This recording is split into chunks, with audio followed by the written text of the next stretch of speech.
don't believe that we shall ever have a good money again before we take the thing out of the hands of government. All we can do is, by some sly roundabout way, introduce something they can't stop.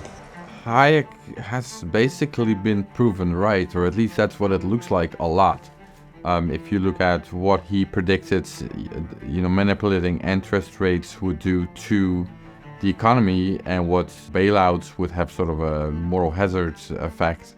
And if you sort of study what's been happening for the past, 30 years or so, then it really does seem like all of his predictions and warnings just came true. The problems that he described manifested, and that's what ultimately led to the great financial crisis of 2008, for example. Today, Aaron van Wirdum delves into the ideological clash between Friedrich Hayek and John Maynard Keynes, which fundamentally shaped economic discourse in the 20th century. Keynes advocated for government intervention during economic crises, while Hayek staunchly championed a laissez-faire approach, believing in the self-correcting mechanisms of the free market. These debates, originating in 1931, persisted for decades, as policymakers grappled with the dilemma of interventionism versus market autonomy. Due to the popularity of Keynes's ideas, Hayek struggled to gain traction over policymakers and the public, considering he could not provide a solution to the problems in Keynes's model. That is, until the existence of a remarkable technology that presented itself to the world in a perfectly sly and roundabout way. Aaron van Wirdum is the esteemed author behind the Genesis book, a comprehensive exploration of the historical journey that paved the way for the creation of Bitcoin.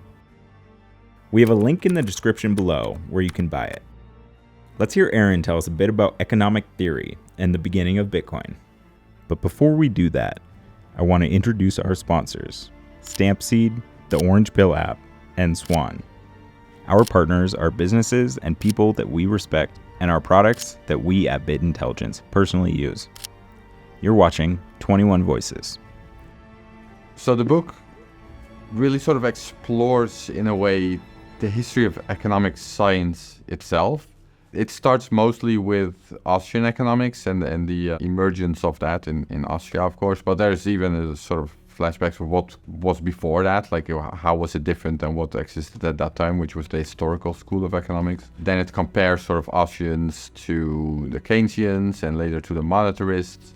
It tells the story from a Hayekian perspective, and then you see his critique. And I think the big juxtaposition that sort of emerges in the book and that emerged in the history of economic debate is the role of the state in the economy. So Keynesians really believe that the state had a big role in the economy. So Keynes believed that the government had to spend the economy out of a recession, for example, while Hayek had this very bottom-up idea about the economy. So you let individuals and you let the free market reign free, and that's how you get the best, most effective, efficient allocation of resources. So more government or less government. And I think Bitcoin sort of represents the latter. So fiat currency has over the centuries evolved to be sort of this top-down way of organizing money.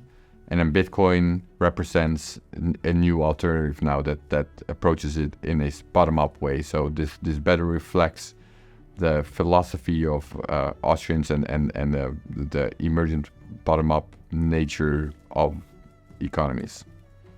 So monetary nationalism is a term coined by Hayek, who at one point in his career explained why the national fiat currency system sort of distorted the flow of resources on an economic international scale. So there's been different ways that national currencies worked. Some of them were partly gold-based, and of course fiat currencies are just completely unbacked.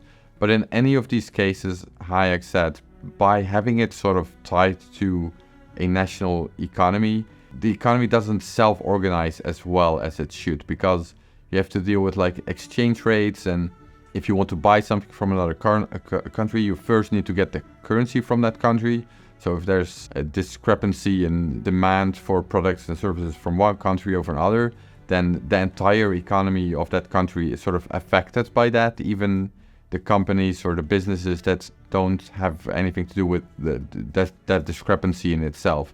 So it distorts the spontaneous order, actually, that's the term he used, for economies. So the ways economies self-organized is disrupted, distorted by having this national fiat currency systems, or just national currencies in general. So that's why he argued for a form of money that was international and could be used across borders, regardless of, without exchange rates or anything like that. Let's say the car industry in Britain, for example, is doing very well, and there's a lot of demand for British cars in the United States. So in order to buy these cars, now Americans first need to get British pounds, which affects the exchange rate between the dollar and the pound. So now the pound is getting stronger and the dollar is getting weaker, respectively. Now, because the pound is getting stronger, that means that basically every other product that's produced in Britain now gets more expensive for Americans to buy as well, even though that's not where the demand changed. The demand changed in like a specific industry, but all other industries are now affected as well. So this is how this distortion sort of happens.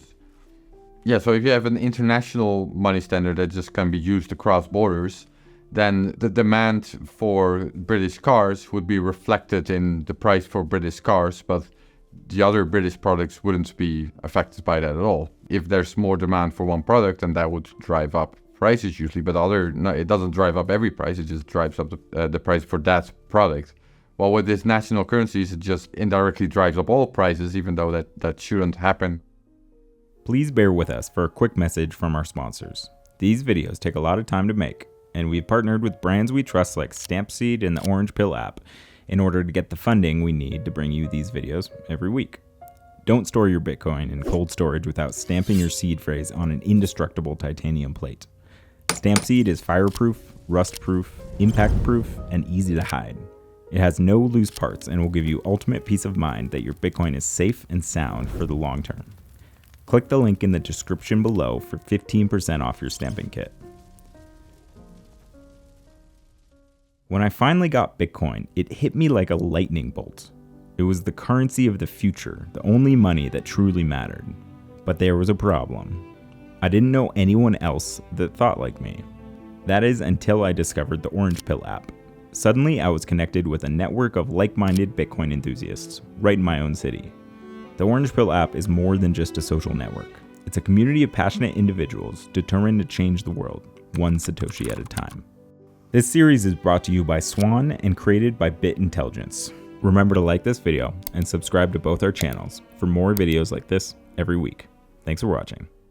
Hayek and Keynes had these big debates in the 30s, most notably about these issues, about the role of the government in the economy, counter-cyclical ideas that Keynes was proposing, and Hayek had the business cycle, which he said caused the Great Depression. So they had these big debates, both public and private. And Keynes, in a way, won that debate. But when I say won that debate, I really mean sort of he won the popular vote, so to say. So his message was more popular because he sort of offered a solution to a problem, while Hayek sort of described the cause of the problem, but people needed the solution, or people wanted the solution. And perhaps in particular, the people in power or governments, they needed a sort of short-term solution. Governments in democratic countries like to be re-elected, so they need to sort of offer solutions in the near term, and Keynes had these sort of near-term solutions. So I think that's why Keynes's ideas took hold, while Hayek's ideas were just, I think he got the right idea, but they were just too unpopular to catch on. And this was actually also Hayek's criticism of Keynesianism for a large part. He disagreed with Keynes's approach of how to, deal with depression, but his even bigger concern was actually that the incentives didn't align for policymakers to strictly adhere to Keynes's ideas. Even Keynes's theory was that if the economy is in a depression, the government needs to spend, and then if it's going better, then the government needs to cut spending. But what Hayek said is, no, the government will just always have this incentive to sort of spend and make people happy, and the popular sort of pressure of doing that will also always sort of overwhelm what Keynes even thought was maybe better. So Hayek both criticized Keynes's idea for its merits and for its practical realism. Hayek has basically been proven right, or at least that's what it looks like a lot. If you look at what he predicted, manipulating interest rates would do to the economy, and what bailouts would have sort of a moral hazard effect. And if you sort of study what's been happening for the past 30 years or so, then it really does seem like all of his predictions and warnings just came true. Like, if you study this work and then study the economy, it really does seem like the problems that he described manifested, and that's what ultimately led to the great financial crisis of 2008, for example. One of the themes throughout the book is spontaneous order. So this is a term popularized by Hayek, in which he described how economies can self-organize without government involvement. It has been argued, and I argue, that free and open source software projects are also operating a lot like a spontaneous order. Like, it's something that sort of emerged from a community of users where no one is particularly in charge, and still it sort of works. Rather than that it's top-down structure, it's this bottom-up phenomenon. So that's how Hayek described the economy itself. That's how you could see free and open source software projects. And ultimately, I think that's how you can see Bitcoin. That's sort of the context of Bitcoin as opposed to fiat currency, where fiat currency is this very top-down, centralized way of organizing money. Bitcoin represents this really bottom-up alternative, and therefore better reflects, a spontaneous, ordered economy. While Keynesian interventionism dominated economic policy for decades, Hayek's perspective struggled to offer a solution until the advent of Bitcoin. This remarkable technology, born out of decentralized principles, presents a viable alternative to traditional economic models. By decentralizing control and empowering individuals, Bitcoin augments Hayek's vision of a free market economy, providing a mechanism for self-regulation and resilience against centralized manipulation. As we witness the rise of Bitcoin, we're witnessing a new chapter in economic theory develop, one that embraces decentralization, individual sovereignty, and the potential for true economic freedom for the entire world. Stay tuned and remember to subscribe for the latest recaps, insights, and films about all things Bitcoin. This is 21 Voices. If you want to watch another episode, try this one here.